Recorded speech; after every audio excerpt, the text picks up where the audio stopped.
do Senhor, Juventude de Cristo! Estamos de volta com mais um Conectados na Lição.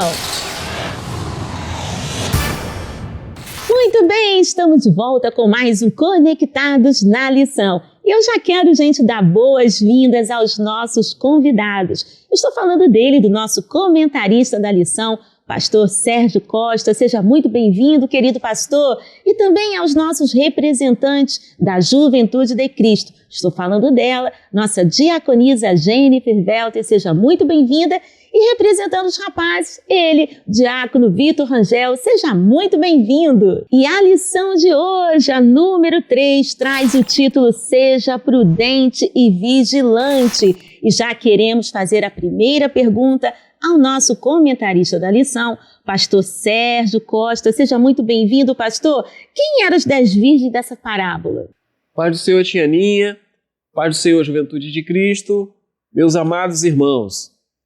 Desde já agradeço a pergunta, tia Aninha. Então vamos lá.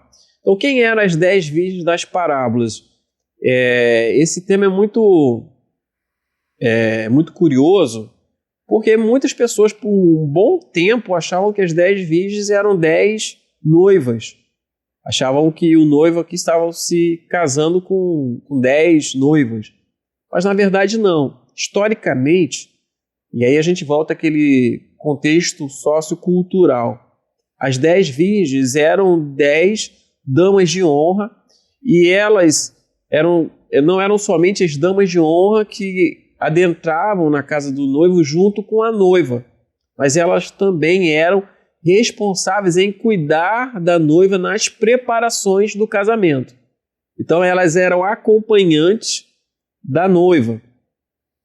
E elas tinham esse papel importantíssimo de acompanhar a noiva, até porque o casamento ali no Antigo Oriente, ele durava aproximadamente 7 dias, uma semana. Então eram 7 dias ali que elas participavam de todas as festas do casamento, das bodas. Agora a pergunta que não quer calar, pastor: qual é o principal ensinamento da parábola das 10 virgens? Obrigado, tia Aninha, pela pergunta. Qual é o principal ensinamento da parábola das 10 virgens? Lembrando que essa parábola tem vários ensinamentos, mas existe um ensinamento principal. Então, o ensinamento principal vai ligar diretamente ao quê? A prudência e a vigilância. Então, esse basicamente é o ensinamento principal. Por que prudência? Porque 5 eram prudentes e 5 eram loucas, ou insensatas, ou nércias. E essas 5 que eram prudentes, elas vigiaram. Por que elas vigiaram? Elas agiram além, olhando além, porque elas sabiam que qualquer momento o noivo poderia voltar. Então, por elas serem prudentes e vigilantes, elas tinham o azeite em reserva. Então, o ensinamento é esse. É uma insensatez você saber que o noivo vai voltar e não estar preparado.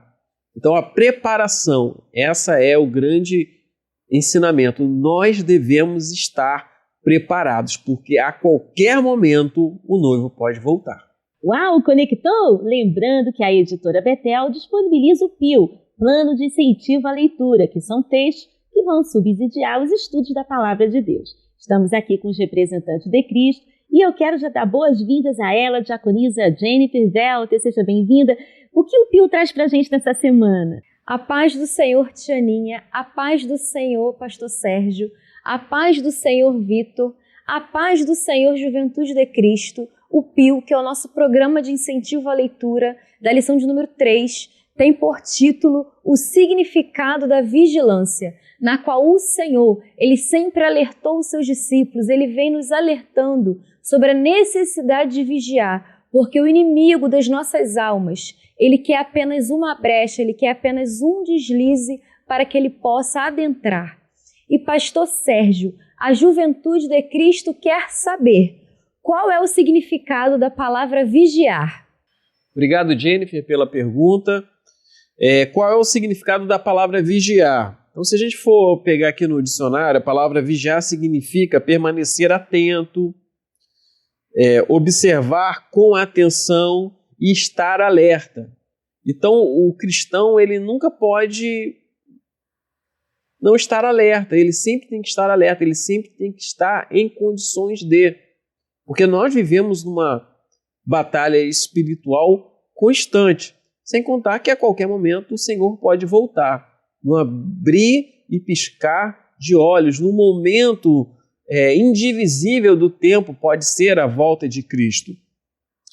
Esse termo, vigilância, aparece 23 vezes na Bíblia, trazendo uma ideia escatológica para a vigilância de um modo geral. Ou seja, quando a gente faz essa comparação de vigiar, a gente vê que esse termo está extremamente ligado ao contexto escatológico. O que é o contexto escatológico? O contexto da volta de Cristo e dos últimos dias, das últimas coisas que estão para acontecer. Então não cabe ao cristão, ao crente em Cristo, estar insensato, estar como que louco diante de tudo que está acontecendo, porque Cristo voltará e não tardará. Uau, conectou? Lembrando que a editora Betel disponibiliza para a Juventude de Cristo o livro Subsídio do Trimestre, Parábolas de Jesus, o Reino de Deus e a Consumação dos Séculos, do nosso querido comentarista da lição, pastor Sérgio Nascimento da Costa. E você pode adquirir o seu exemplar agora mesmo, neste telefone que está passando aí na sua tela. Bem, nós vamos ficando por aqui, mas semana que vem temos um encontro marcado para mais um Conectados na Lição. Deus abençoe!